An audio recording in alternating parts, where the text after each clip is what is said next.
Kemudian juga banyak rumah yang rusak karena kekuatan dari sound horeg yang bisa merusak, misalnya dari kaca, dinding rumah yang retak, kemudian genteng yang hancur, segala macam.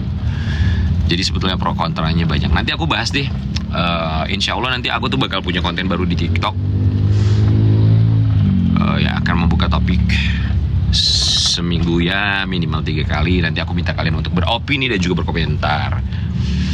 Begitu ya. Kurang lebih. Tapi katanya mereka ganti rugi. Nah itu dia. Boleh nanti kita akan tanya sama mereka ganti ruginya itu seperti apa. Tapi ada juga beberapa pemerintah daerah di Jawa Timur misalnya, beberapa kabupaten yang akhirnya menjadikan sound horeg ini sebagai daya tarik daerah tersebut. Terus kabarnya juga mau dibikin kayak semacam festival, dan juga ada tarif masuk yang dikenakan bagi pengunjung. Begitulah kurang lebih. Undang Eromi ya, Eromi gokil ya, kemarin bisa mengalahkan Jeffrey Nicole. Aku tuh kemarin berpikir kayak, oh Jeffrey Nicole kayaknya menang nih untuk tanding yang kedua, ya ternyata kalah.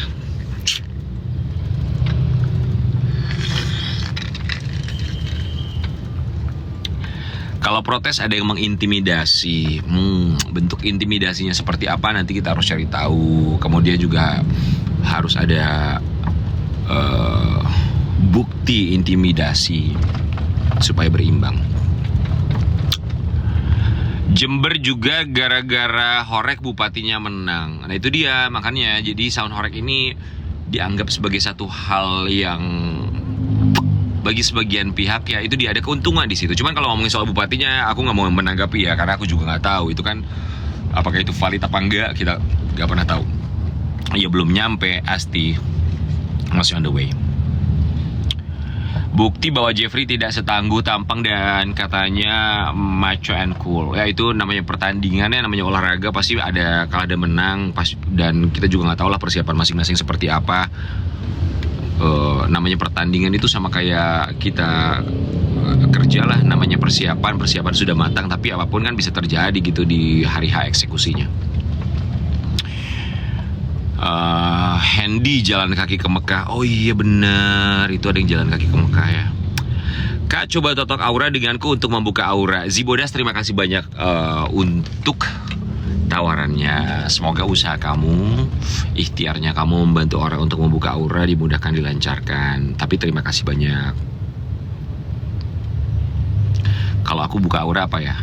Allahumma alim nuru yusufa ala wajhi faman ro'ani yuhibuni mahabatan. Kalau aku itu doa aku untuk bisa membuka aura. Allahumma alim nuru yusufa ala wajhi faman ro'ani yuhibuni mahabatan. Ayo, doa apa nih, bisa tahu nggak?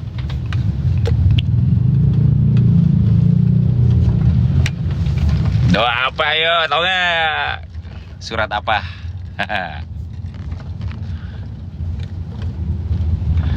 Betul, Zibodas. Kamu juga tahu doa Nabi Yusuf? Iya, itu yang aku selalu baca setiap pagi. Sama kalau aku mau kerja nih biasanya gini ya. Doanya adalah Rabbis rohli sadri wa yassirli amri wahlul 'uqdatam min lisani yafqahu qawli. Itu untuk menguraikan simpul pengikat lisan kita supaya dimudahkan, dilancarkan. Itu juga bisa tuh doa yang dibaca untuk siapapun itu ketika misalnya mau berdiskusi dengan orang, mau presentasi. Totok aura dengan syariat Islam. Alhamdulillah, semoga dimudahkan, dilancarkan usaha kamu ya. Tapi aku percaya bahwa setiap orang tuh punya aura, punya energinya masing-masing. Nah itu semua bisa dibentuk dengan berpikiran positif, husnuzon dengan takdir yang sudah Allah gariskan, husnuzon dengan setiap kesulitan, husnuzon dengan setiap situasi. dan selalu bersyukur. Karena kalau buat aku secara pribadi, kalau misalnya ada hal baik dan buruk di mata manusia itu kan berbeda dengan di mata Allah ya, di mata Tuhan ya. Baik buat kita belum tentu baik di mata agama, buruk buat kita belum tentu buruk sesuai dengan takdir kita.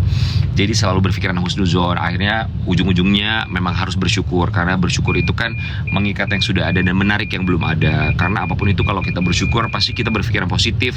Jadi akhirnya nanti akan ada hal-hal baik yang datang ke dalam kehidupan kita. Karena kalau kita memandang hal apapun dengan cara yang baik, pasti insya Allah hal baik juga akan datang ke dalam kehidupan kita. Begitu kalau aku mikirnya. Jadi mau ada kayak misalnya ini nih macet nih, mungkin buat bagi sebagian orang ini aku kasih lihat ya macetnya ya. Gimana sih guys, aku kan baru main TikTok, aku belum bingung gimana sih cara pindahin kamera. Apa ketok ini ya? Enggak juga. Gimana pindahin kamera ke kamera depan? Gini deh. Ya pokoknya kan nih macet banget nih. Ada orang bisa ngeguru itu segala macam. Cuman kan hal positifnya aku bisa live sama kalian. Aku bisa berdoa gitu. Aku bisa baca-baca doa. Kalau aku sih mikirnya gitu. Makasih ya Zibodas, kamu juga membantu orang, kamu hebat sekali. Ini rambut lo on point. Iya, rambut tuh aku biasanya dibikin di studio. Dulu waktu aku masih tinggal di apartemen, orang rambutku yang datang ke apartemen setiap hari, karena lokasi atau jarak apartemen ke Trans TV itu dekat. Cuman kalau sekarang, karena kan aku alhamdulillah baru pindah ke rumah, terus rumahnya jaraknya ya alhamdulillah juga butuh 1 jam ke Trans TV. Jadi akhirnya aku minta orang rambut aku standby-nya di Trans TV aja, jadi bikinnya di studio gitu. Waalaikumsalam, rezeki lancar. Terima kasih Tulipa. Berarti Tulipa harus nonton pagi hari ini, pagi-pagi ambiar ya.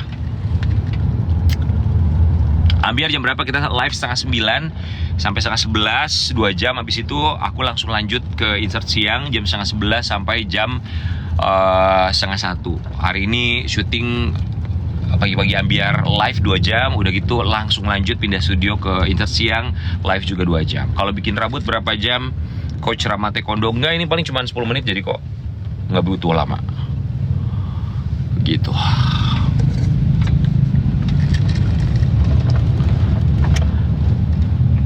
Teman-teman, aku tuh bingung loh kan, maksudnya kan konten aku di TikTok kan baru mulai kan, aku tuh baru aktif di TikTok. Jadi kontennya sementara ini wawancara beberapa teman-teman public figure, memberikan pertanyaan. Aku pengen tahu opini atau juga asumsi mereka atas pertanyaan yang aku berikan. Aku pengen tahu isi kepala mereka. Kemudian aku punya ide untuk bikin konten lainnya. Semoga konten yang akan aku buat insya Allah di minggu ini bisa bermanfaat dan teman-teman bisa berpartisipasi untuk memberikan opini dan juga komentarnya masing-masing. Nanti pokoknya aku posting di feed deh di TikTok ya, supaya kita bisa kenal lebih dekat lagi, supaya kalian juga bisa mencurahkan isi hati termasuk opini kalian. Karena kadang tuh gini ya, aku ngelihat kayak misalnya gini deh, kalau aku kan awas kiri solokan.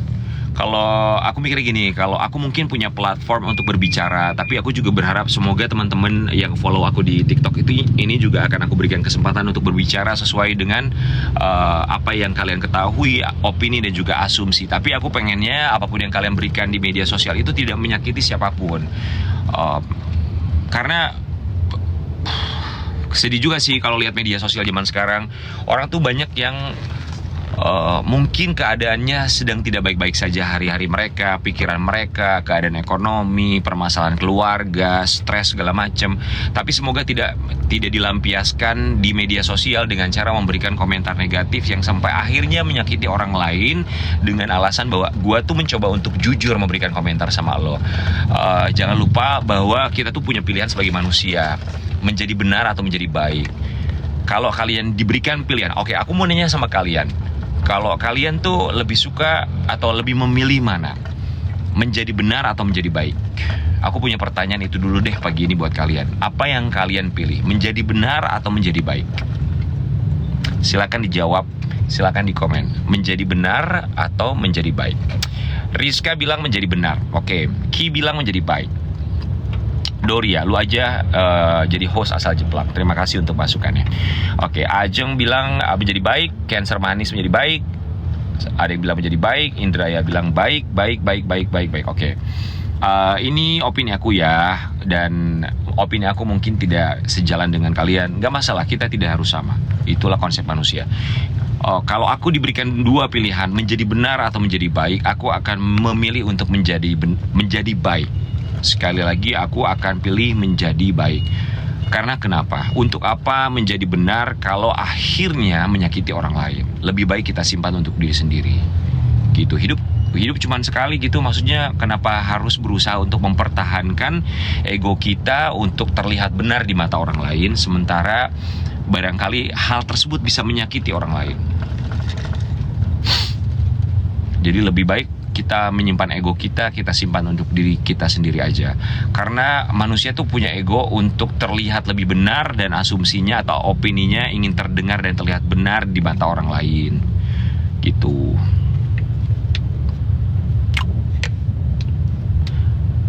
Waalaikumsalam Nuryati. Kalau potong rambut gimana? Potong rambut, orang rambutku yang potongin, jadi aku minta orang rambutku datang. Tanggapan kasus Nikita, siapa kamu? Oke, baik, dari siapa kamu untuk tanggapan kasus Nikita. Aku tuh berharap kedua belah pihak dilembutkan hatinya, dibukakan pintu hatinya. Semoga semuanya berjalan dengan baik. Yang baik tetaplah baik. Kalaupun misalnya salah bisa diperbaiki, karena manusia tempatnya salah. Dan kita bisa belajar dari itu semua gitu. Dan yang paling penting kan akhirnya dari kasus ini kita tuh belajar bahwa ada satu pelajaran untuk industri skincare di tanah air bisa jauh lebih baik, bisa jauh lebih berkembang, dan jadinya jadi pelajaran juga buat kita semua, termasuk buat teman-teman yang pengen punya usaha skincare. Kan ini pelajaran besar sekali. Kenapa?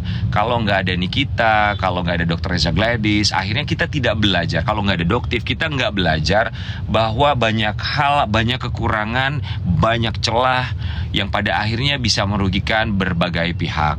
Jadi menurut aku semuanya ini pasti ada alasan kenapa ini semuanya terjadi.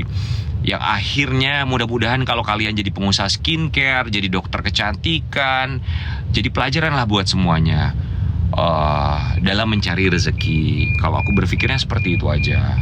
Selalu ada hal positif. Jadi aku berdoa, aku pernah bilang kok sama akun di media sosial yang misalnya mendukung satu pihak, aku bilang bahwa aku berhubungan baik sama kamu, tapi aku berhubungan baik juga dengan kedua belah pihak, kubu A dan juga kubu B, tanpa aku sebutkan kubu yang mana. Aku hanya bisa berdoa dua-duanya diberikan kemudahan, kelancaran untuk bisa menjalankan hari-harinya, termasuk kewajiban mereka sebagai warga negara yang baik ketika datang ke persidangan. Kemudian juga masing-masing pasti punya bukti, masing-masing pasti punya pembelaan. Tapi kan bahwa pada akhirnya majelis hakim yang akan menentukan itu semua. Gitu. Kita ya cukup percaya aja dengan jalannya persidangan. Tidak membuat gaduh, tidak membuat riuh. Gitu sih kalau aku. Karena aku yakinlah semua ini pasti ada hikmahnya, semua pasti ada hikmahnya. Misalnya gini ya, misalnya kalau kita berpikir pakai emosi, kemudian kita akhirnya ya nggak apa-apa sih, semua orang punya hak untuk beropini. Tapi aku yakin pada akhirnya kejadian hari ini nih, untuk kasusnya yang sedang berjalan di persidangan ini akan memberikan dampak besar di kemudian hari untuk menjadi keadaan lebih baik lagi di Indonesia. Ya akhirnya apa? Akhirnya tuh imbasnya untuk mereka yang pengen punya usaha skincare pasti akan jauh lebih berkembang, lebih baik lagi. Juga untuk BPOM, juga untuk anggota DPR yang mengurus ini semua, akhirnya nanti membuat regulasi yang jauh lebih baik lagi. Jadi semuanya bisa berkembang dengan jauh lebih baik lagi. Gitu sih. Udah ya, itu tanggapan aku. Tidak ada yang bisa menolong NM kecuali dirinya sendiri. Kayaknya bukan cuma NM, semuanya kita semua, bukan cuma yang sedang berkasus, tapi semuanya. Tidak ada yang bisa menolong diri kita selain diri kita sendiri. Nyupir sendiri, enggak ada driver aku tuh. Kalau nyupir mana boleh lah aku begini. Begitu. Tanggapan demo di Pati. Oh, yang Bupati itu ya. Ya barangkali bupatinya saat itu tapi dia sudah minta maaf kan, beliau sudah minta maaf, ya sudah, beliau sudah bertemu dengan warga Pati, ya nggak apa-apa juga. Maksudnya kan ya balik lagi, semua ada hikmahnya. Pelajaran lah buat bupati pun juga buat masyarakatnya. Cuman aku agak shock juga ya ketika pajak dinaikkan. Berapa sih mintanya? 250% ya? Apa 500%? 250% kalau nggak salah. Agak shock juga. Ini bukan masalah NM tapi hukum di Indonesia. Coba pikir jika rakyat miskin dikriminalisasi. Oke, buat Dian Sari ngomongin soal kriminalisasi. Ini kan kalau ngomongin kriminalisasi kita nggak tahu apakah ada kriminalisasi apa enggak.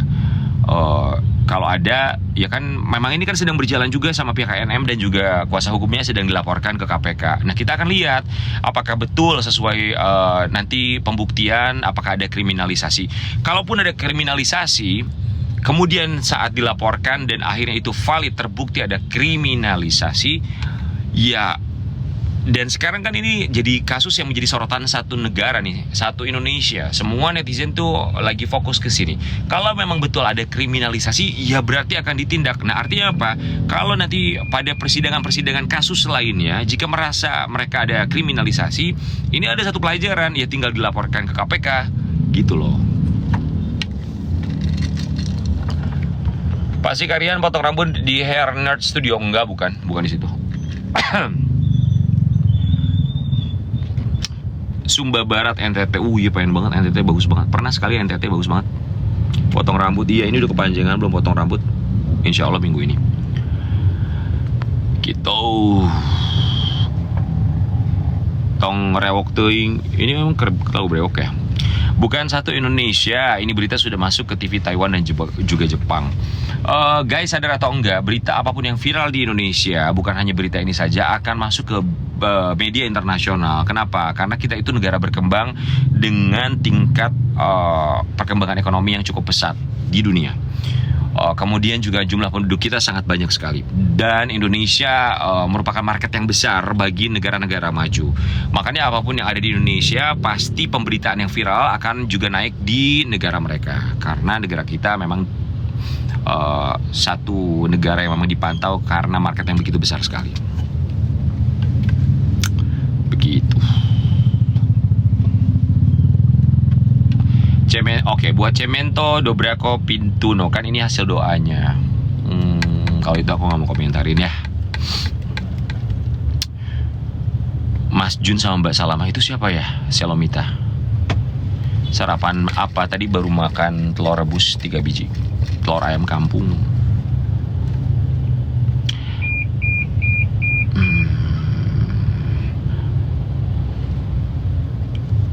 Begitulah kurang lebih tanggapan aku. Berapa menit lagi, Man? 8:03 aku nyampe Trans TV. 6 menit lagi. Orangnya netral. Gini loh, masalah buat Wina Hilma. Masalah netral ya. Ada orang bilang bahwa ketidakberpihakan itu adalah satu hal yang bisa berbahaya. Ada yang bilang netral itu berbahaya. Sebetulnya tergantung kasusnya apa. Masalahnya begini, ini kan kasus persidangan, di mana aku sangat awam tentang hukum. Jadi aku tidak bisa beropini atau memberikan pendapat lebih banyak karena aku bukan pakar hukum. Kecuali aku pakar hukum kayak Bang Hotman Paris. Nah, beliau kemarin kan memberikan begitu banyak sekali opininya sesuai dengan keilmuannya, sesuai dengan pengalamannya sebagai seorang pengacara. Nah, kalau untuk kasus, apalagi kasus hukum, aku tidak bisa berbicara banyak karena aku bukan ada di situ. Cuman kalau ngomongin soal kenetralan atau tidak netral, untuk beberapa hal, kalau misalnya kalian mau buka diskusi sama aku, mungkin aku akan berpihak tidak netral pada satu pemberitaan. Tapi kalau untuk kasus ini sih aku mencoba netral karena pada akhirnya semuanya aku serahkan ke persidangan gitu. Karena aku yakin lah yang namanya majelis hakim juga pasti punya putusan yang pastinya sesuai dengan fakta persidangan. JPU pasti akan bekerja keras sesuai dengan tugas mereka. Kuasa hukum dari Nikita Mirzani, Bang Fahmi pun pasti akan mengeluarkan bukti pembelaan sesuai dengan apa yang mereka miliki. Begitu. Jadi kita harus hargai usaha masing-masing semua pihak dalam kasus ini. Iya Olivia, aku baru bahas tadi.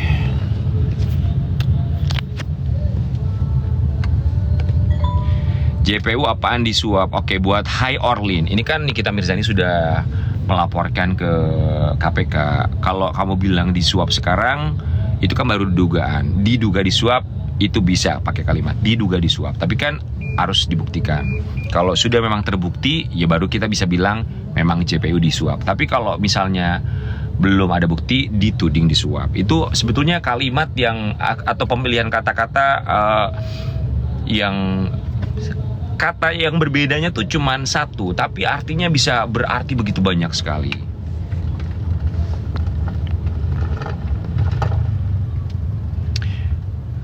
Kak, bagaimana tanggapannya sekarang kalau kita makan di resto bayar royalti lagu? Oh, aku tahu tuh kemarin naik di Lambe Turah ya. Oke, aku mau tanggapi sedikit.